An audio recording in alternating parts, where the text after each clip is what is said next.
Bom, estamos de volta aqui com o nosso programa TV Business, conversando hoje com Carlos Eduardo Muniz Cândia, delegado regional do Conselho Regional dos Corretores de Imóvel, o Cresce, aqui de Bauru. Claro, a gente estava falando no outro bloco, né, sobre essa questão que as pessoas têm muita dúvida. Vai diminuir o preço do imóvel em Bauru? Não vai? Chegou no patamar?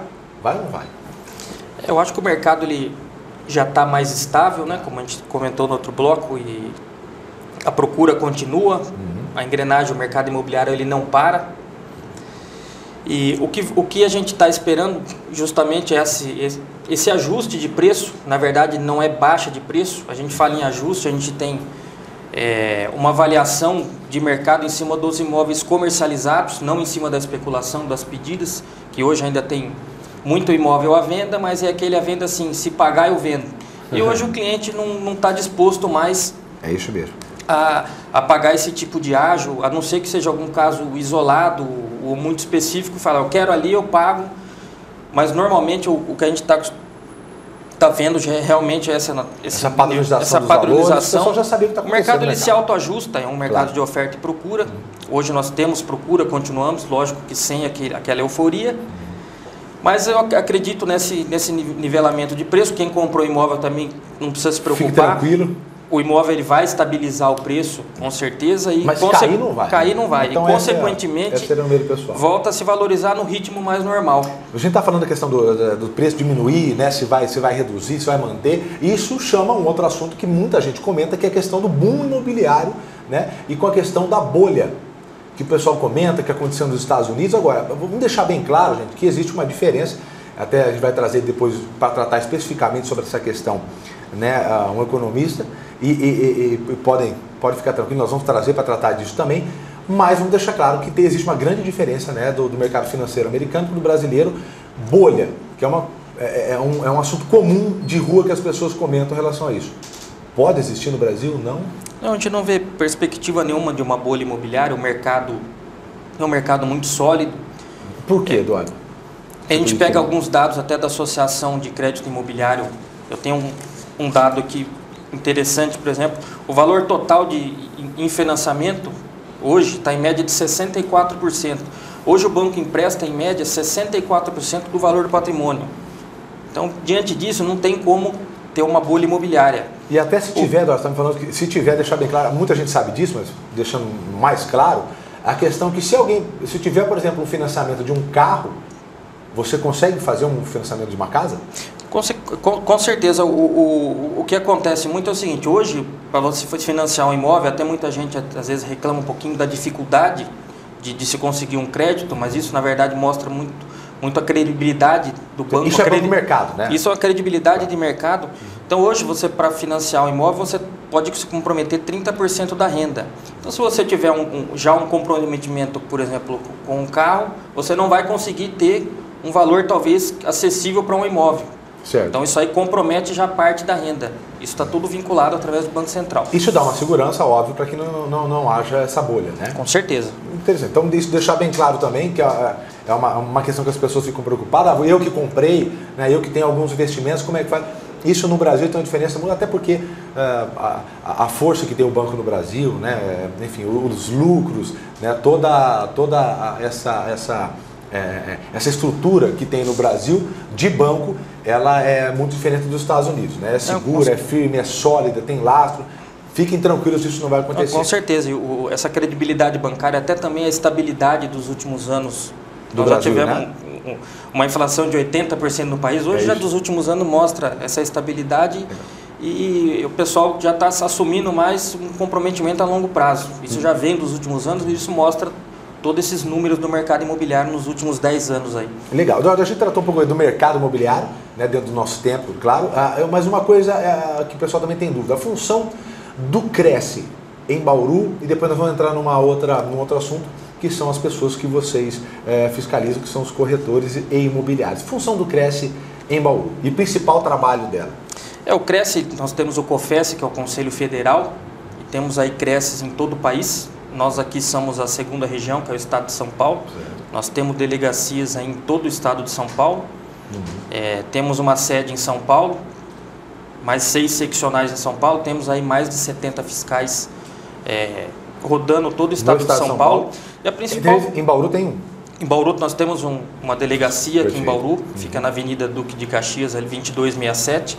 O pessoal sabe onde temos um fiscal fixo aqui, que pega a nossa regional não entra Botucatu, vem de São Manuel até Promissão. Uma região grande. E a nossa principal função é a fiscalização dos próprios corretores de imóveis. Veja, até uma questão nobre. Você se credencia e você é fiscalizado para a gente estar resguardando quem está adquirindo imóvel. E o próprio mercado, né? E o próprio mercado. Qual que é a principal, desculpa te cortar, a principal função desse CRES, que é a fiscalização, qual que é a principal dor de cabeça que o CRES tem? O que ela mais fiscaliza? Ela fiscaliza diariamente os corretores, as imobiliárias, e também caímos dos pseudo-corretores. Interessante. Que é comum, às vezes, você cair com um pseudo-corretor e é o exercício legal da profissão, porque não existe o corretor descredenciado, essa figura não existe. Quer dizer, ou ele é corretor ou não é. Lembrando que os últimos dados, enfim, tratam de em torno de 900, fica mais ou menos isso aí entre 700, enfim, 900, depende muito da contagem, né? Mas é um número muito grande de corretores para a cidade de Bauru, né, Eduardo? E tem um número também muito grande em todo o estado de São Paulo, você está me dizendo que são mais de 100 mil. Bauru acompanha o bom momento do mercado imobiliário. Hoje no estado de São Paulo, agora, até final de maio, nós vamos ter 130.800 corretores credenciados no estado de São Paulo. É gente, hein? É muita gente. E em Bauru isso, tem números, né, pessoal?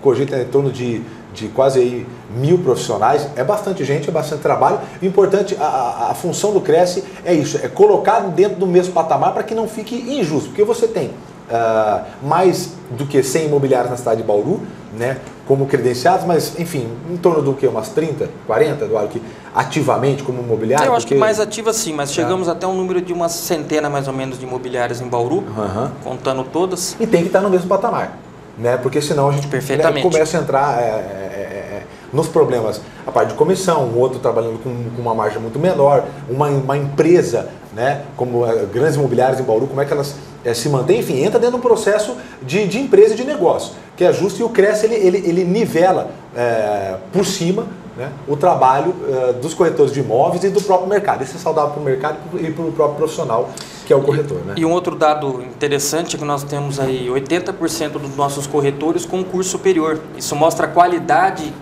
que vem. O CRES também, além de estar fiscalizando, a gente tem palestras, cursos, a gente preza a qualidade do profissional. Você tem 80%? 80%. Porque há pouco tempo, o corretor, enfim, profissional das mais diversas áreas, engenheiro, tivemos até médicos sendo credenciados.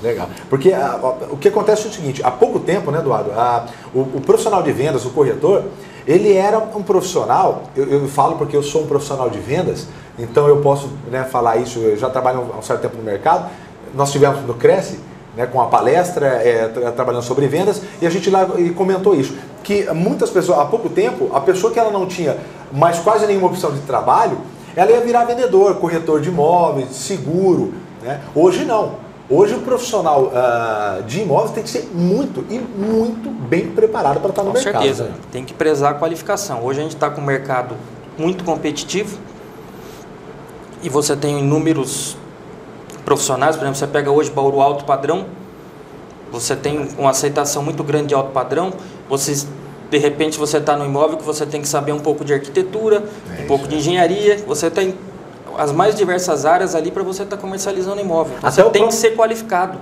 para estar discutindo com o cliente. Até o diálogo de vendas, né, Laura? Você tem um diálogo de vendas, né, com pessoa de alto padrão, enfim, você vai levantar algumas informações, vai questionar, vai começar a criar um diálogo de vendas.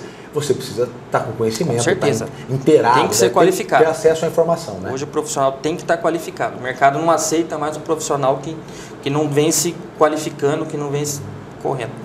Eduardo, uma dica pessoal, o que você acredita para um corretor, qual pelo menos a principal ou duas principais características para quem está começando, ou enfim, ou quem já está no mercado, o corretor de imóveis hoje, para obter sucesso? Uma ou duas principais características que você acredita que tenha que ter um corretor?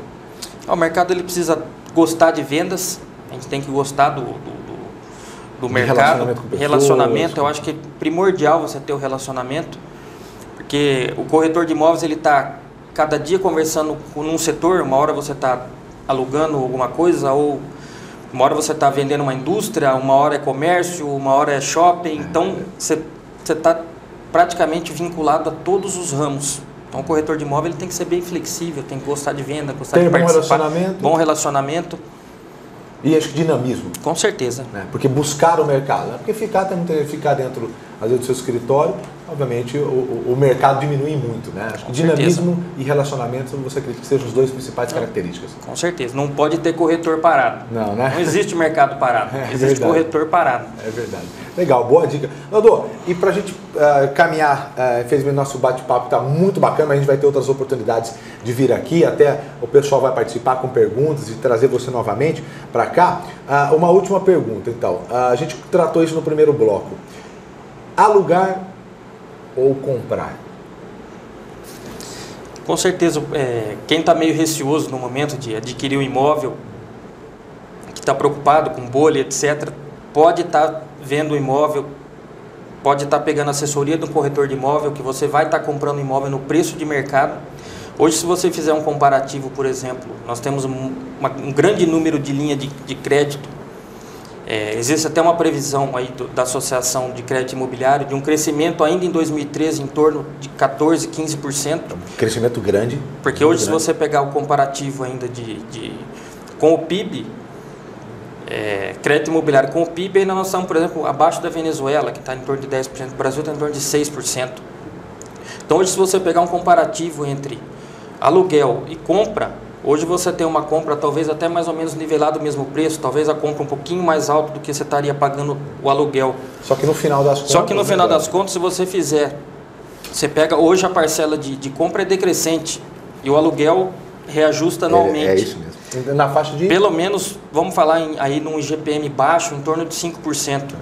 Então, se você pegar as curvas, a um médio prazo você já vai ver que mesmo pagando uma quantia que até às vezes assusta um pouco de juro no financiamento, hoje no aluguel, se você fizer a mesma perspectiva em 30 anos, você está pagando mais que o dobro e ainda não tem o imóvel.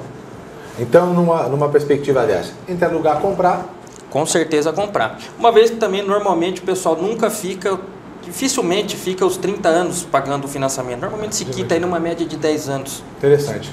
Bom, ter dado bem interessante também. Eduardo, gostaria de agradecer demais a sua presença. Eu espero que a gente tenha tirado muitas dúvidas do pessoal, que geralmente essas perguntas que a gente fez foram perguntas que tá na rua. O pessoal pergunta pra gente, a gente anda comentando, e eu fiz questão de trazer você pra gente poder conversar um pouquinho mais. Tenho certeza que a gente vai ter outras oportunidades. A gente vai para o intervalo, volta daqui a pouquinho para poder finalizar e dar uma dica muito legal. Não sai daí não, que é a dica do livro da TV Business, para você que é da área de corretor de imóveis e para você também que não é, porque é um livro completo da parte de vendas. Espera só que daqui a pouquinho, depois do intervalo, tem uma dica muito bacana.